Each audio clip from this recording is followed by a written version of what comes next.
हो सकता है, किसी को देखना पसंद नहीं हो सकता है, लेकिन इसके एट्रीब्यूट फिक्स है। इसका आंसर यस नो, या फिर अगर आप यस नो इतने में समझो, उसके बाद मैं समझाऊंगी कि लेवल ऑफ मेजरमेंट्स क्या है। ठीक है, तो ये एट्रीब्यूट है। एट्रीब्यूट यस दो प्रकार का नहीं हो सकता, नो दो प्रकार का नहीं हो सकता।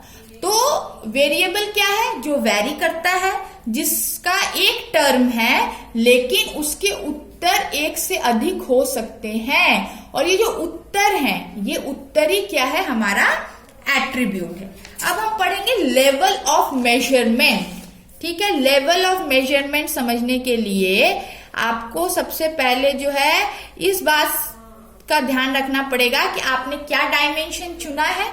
आपका कॉन्स्ट्रक्ट को ऑपरेट करने या मेजर करने के लिए आप क्या क्या चीजें देख रहे हो। सबसे पहला चीज है नॉमिनल। नॉमिनल मतलब होता है नेम और लेवल। ठीक है, नेम या फिर लेवल। नेम या फिर लेवल, जैसे मैंने अभी बताया जेंडर, या फिर आप देख लो कि आपका बर्थ प्लेस, आपका हेयर कलर से समझते हैं। ठीक है, हेयर कलर ये क्या है? यह है आपका वेरिएबल। इसके एट्रीब्यूट्स क्या हो सकते हैं? ब्लैक, ब्राउन, ग्रे, ब्लॉन्डे, ये सारी क्या है? इसके एट्रीब्यूट्स हैं। तो आप एक चीज यहाँ पे देखो, सबके नाम लिखे हुए हैं, है ना? सबके नाम लिखे हुए हैं, तो इसीलिए इसको हम बोलते हैं नॉमिनल। ठीक है, अगर इसको हम सोशियोलॉजिकल टर्म में देखें, सोशल क्लास। ठीक है, सोशल क्लास अगर हम इंडिया में देखें तो अब हम देख सकते हैं अपर मिडिल। ठीक है, उसके बाद लोअर मिडिल, उसके बाद लोअर मिडिल, उसके बाद लोअर। ये इनकम के बेसिस पे, on the basis of income. तो ये आपका क्या हो गया? Social class. इस सोशल क्लास के नाम है। ठीक है, ये हो गए आपके एट्रीब्यूट्स। तो कोई भी चीज जो जिस चीज को हम मेजर कर रहे हैं वो सिर्फ नाम के द्वारा चिन्हित किया जा रहा है, तब तो वो क्या हो जाएगा? Nominal level of measurement. अब आता है सेकेंड नंबर, जिसको हम बोलते हैं ऑर्डिनल। ऑर्डिनल मतलब रैंकिंग या फिर पोजीशन। अब आप सोच रहे होंगे कि ये रैंकिंग कैसे करें यार? रैंकिंग कैसे करें? आप बिल्कुल रैंकिंग कर सकते हो।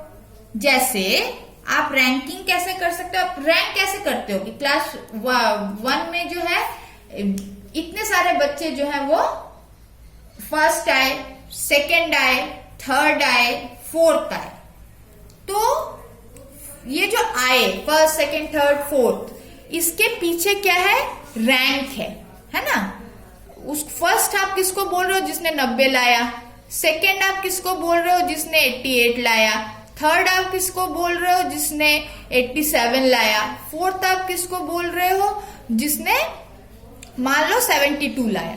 ठीक है, तो यहां पे जो है आपका रैंकिंग किससे शुरू हो रहा है? हाईएस्ट जिसने पाया वो फर्स्ट, दूसरा सेकेंड, थर्ड, फोर्थ, ऐसे करके आप रैंकिंग कर रहे हो।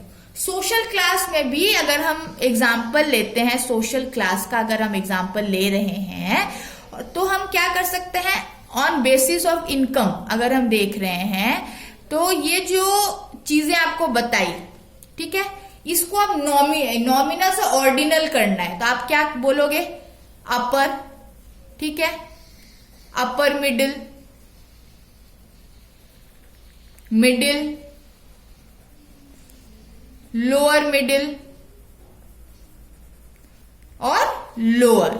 इसको आप डिफाइन कैसे करोगे? अपर आप किसको बोलोगे? जिसकी मंथली इनकम 50,000 है या फिर उससे ऊपर है। ठीक है, आप अपर मिडिल किसको बोलोगे? जिसकी मंथली सैलरी मान लो 45,000 है, 40 to 45,000 है।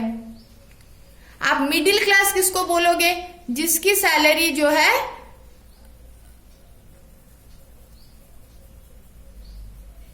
जिसकी सैलरी जो है 30 से 35,000 है। लोअर मिडिल किसको बोलोगे जिसकी सैलरी 10 से 15 है, और लोअर किसको बोलोगे जिसकी 5 से भी कम है, सैलरी 5,000 से भी कम है। तो इस तरीके से हमने क्या किया, रैंकिंग कर दिया, सबसे ज्यादा जिसने पाया उसके बाद उसके बाद उसके बाद उसके बाद। जब हम किसी चीज को ऑर्डिनल में मेजर करते हैं तो हमें ये भली भांति ज्ञात होता है कि वो पोजीशन, जैसे अगर मैं ये वाली चीज आप देखो नॉमिनल में, जरूरी नहीं कि मैं ऐसे ही लिखूं, है ना। मान लो फॉर एग्जाम्पल मैंने जो सैंपल लिया उस सैंपल में जो है लोअर मिडिल नहीं है, अपर मिडिल नहीं है, ठीक है। तो मैं ऐसे भी लिख सकती हूँ लोअर, उसके बाद एक लाइन खींच के मिडिल, उसके बाद एक लाइन खींच के अपर। ये जरूरी नहीं कि इसको रैंक वाइज हम सजाएं, उलट पुलट कैसे भी हम सजा सकते हैं, क्योंकि ये सिर्फ नाम है।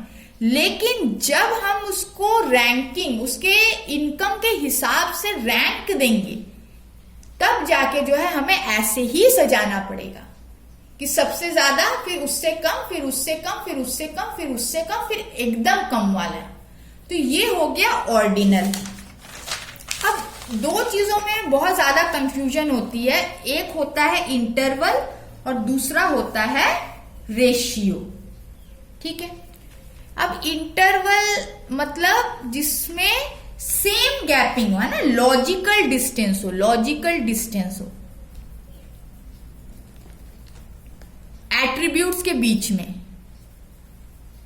अगर मान लो एज हम ले रहे हैं, एज का हम कैटेगराइजेशन कर रहे हैं, एज ग्रुप, ये हमारा क्या हो गया, वेरिएबल। हमारे एट्रीब्यूट्स क्या हो सकते हैं, सबसे ज्यादा एक इंसान जो है 80 साल जीता है, तो 80 से 70, अबव 80, ये देखो एट्रीब्यूट्स हैं, ये ध्यान रखना आप लोग। उसके बाद 70 से 60, 60 से 50,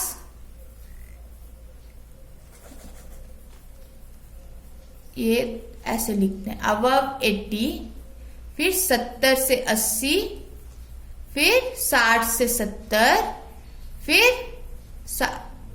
50 से 60, फिर 40 से 50, फिर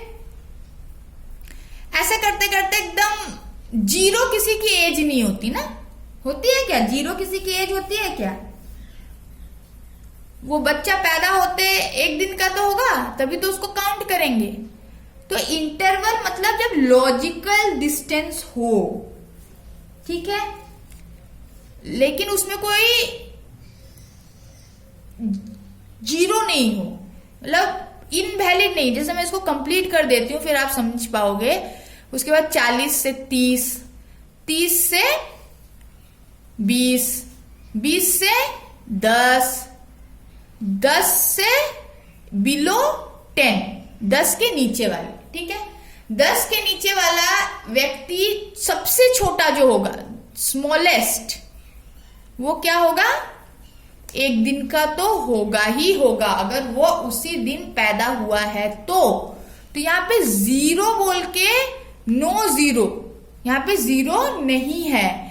और सबके बीच में एक लॉजिकल डिस्टेंस है, 10 का गैप है। अगर आप ध्यान से देखो तो सबके बीच में 10 का गैप है, इसको हम बोलते हैं लॉजिकल डिस्टेंस। इसको मैं डायग्राम के रूप में आपको समझाती हूँ।